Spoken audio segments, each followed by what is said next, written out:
안녕하세요, 이인복입니다. 이번 시간에는 메타버스를 넘어서 현실 세계하고 조금 더 직접적인 영향이 있는 NFT라고 하는 개념을 이야기 드릴게요. NFT 하면 보통 투자의 대상으로 생각하시는 분들이 많을 겁니다. 혹은 위험한 거 아니야? 라고 생각하시는 분들도 있을 텐데, NFT의 진정한 가치는 사실 투자가 아니라 새로운 세상을 만들어가는 티켓이라고 하는 게 있어요. 이게 어떤 건지 조금 더 자세하게 이야기 드리겠습니다. NFT는 NFT, Non-Fungible Token이라고 이야기를 합니다. 좀 복잡하실 텐데 요소가 두 가지를 합친 거예요. 메타버스랑 비슷하죠. Non-Fungible이라는 말은 대체 불가라는 뜻이고, T는 토큰인 블록체인 방식으로 만들어진 결과물을 이야기를 합니다. NFT가 어떤 게 될 수 있느냐, 이거부터 정리를 한번 해보게 되면 여러분들이 가지고 계시는 디지털 자료들은 다 NFT가 될 수 있습니다. 어려운 개념이 아니라 인스타그램에 사진을 올린다 생각해볼게요. 내 스마트폰에도 사진이 있고 인스타그램에도 사진이 동일하게 들어가게 됩니다. 그런데 이거를 블록체인으로 대체하는 겁니다. 여러분들이 갖고 계시는 사진을 블록체인 네트워크 안에 집어넣어서 이걸 NFT로 만들게 되면은 똑같이 생긴 사진이라고 하더라도 뒤에 있는 코드가 유일무이한 하나가 들어오게 됩니다. 그래서 수많은 가짜들이 존재하는 디지털 세상에서 이게 진짜구나 라고 하는 걸 블록체인이 보증을 해줘요. 그래서 우리가 이거를 디지털 원본 인증서라고도 이야기를 하죠. 자, 여기까지 들으시게 되면은 좀 복잡해졌을 겁니다. 그래서 우리가 블록체인에 대한 이야기를 한번 정리할 필요가 있습니다. 블록체인은 블록체인 네트워크라고도 이야기합니다. 그러니까 블록이 서로 체인처럼 연결되어져 있다는 걸 이야기를 하는데, 이렇게 생각해 볼게요. 은행을 예로 들자면 우리가 은행에 예금을 하거나 아니면 대출을 받게 되면 은행에서는 장부라는 걸 가지게 됩니다. 이 장부는 어디에 있죠? 은행만 가지고 있어요. 혹은 저희는 계약을 했으니까 우리도 갖고 있을 수는 있겠죠. 근데 어느 날 이 은행에 도둑이 됩니다. 장부를 누군가가 가져가게 돼요. 그럼 어떻게 될까요? 모든 거래 관계에 있어서 신뢰를 잃게 되죠. 자, 여기서 등장한 개념이 분산 장부라고 하는 개념이에요. 은행이 모든 것들을 갖고 있는 게 아니라 은행 없이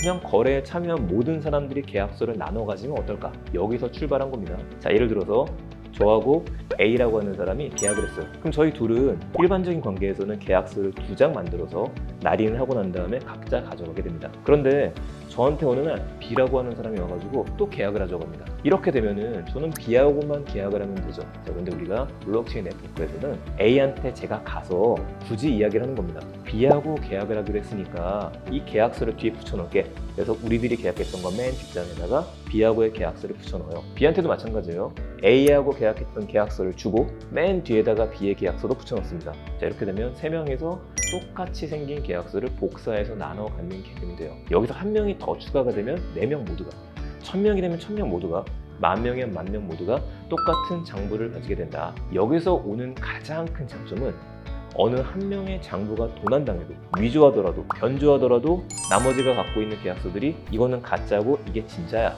라고 입증해 줄 수 있는 걸 이야기를 합니다. 이게 바로 블록체인 방식의 핵심이죠. NFT는 이렇게 만들어지는 블록체인 계약서 네트워크 안에 여러분들이 가지고 있는 파일을 탑재하는 개념이에요. 그럼 탑재가 되는 그 순간에 네트워크 안에 들어갔기 때문에 누구도 이 NFT를 쉽게 복사하거나 위조하거나 변주할 수 없게 됩니다. 그러면 이 세상에서 이게 단 하나밖에 없구나 라는 걸 블록체인이 보증해주는 관계가 되죠. 이래서 블록체인과 NFT는 뗄 수 없는 관계가 됩니다. 2021년도 같은 경우에는 NFT가 굉장히 많이 주목을 받았어요.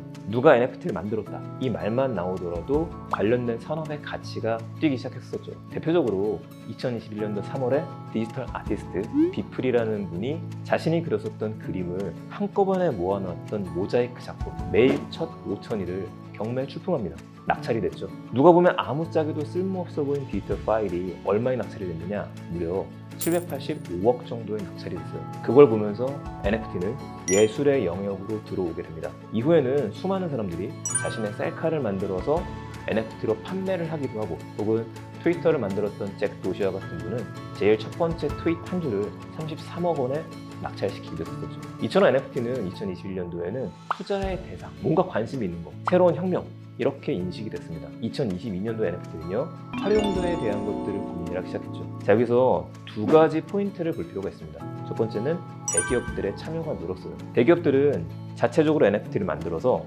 이거를 사람들한테 나눠주고 하나의 커뮤니티를 만들려고 하는 움직임을 보입니다. 이 커뮤니티는 멤버십으로 작용을 할 수도 있겠죠. 두 번째는 코인 시장의 영향을 많이 받을 수밖에 없습니다. NFT는 기본적으로 암호화폐로 가치가 결정이 되고 사고 팔기 때문에 2021년에 비해서 2022년도는 코인 시장의 겨울이라고 할 정도로 투자 가치가 내려가 있는 상태예요. 이렇다 보니 NFT의 가격에도 영향을 미쳐서 발전은 조금은 더딘 상태에 있습니다. NFT는 투자의 대상으로만 보면 위험 자산으로 분류할 수 있을 것 같아요. 왜냐면 여러분들이 구매하신 NFT가 과연 얼마의 가치가 있는지는 아무도 모르기 때문이죠. 사람들의 믿음으로 이 NFT는 이 정도의 가격일 거야 라는 게 지탱이 되기 시작하는데 코인 시장이 내려가게 되면 가치가 내려가죠. 여기 덧붙여서 또 한 가지 조심하셔야 될 점은 가짜가 많다는 겁니다. 유일무이한 진짜가 NFT 아니느냐 라고 하실 수 있는데 똑같이 생긴 그림을 누군가가 NFT로 만들어버리게 되면 일반인들은 이 두 개 중에 뭐가 진짜인지를 판단하는 게 힘듭니다. 바로 이런 이유 때문에 NFT에 투자하시는 분들은 굉장히 조심스럽게 접근을 해야 되죠. 다만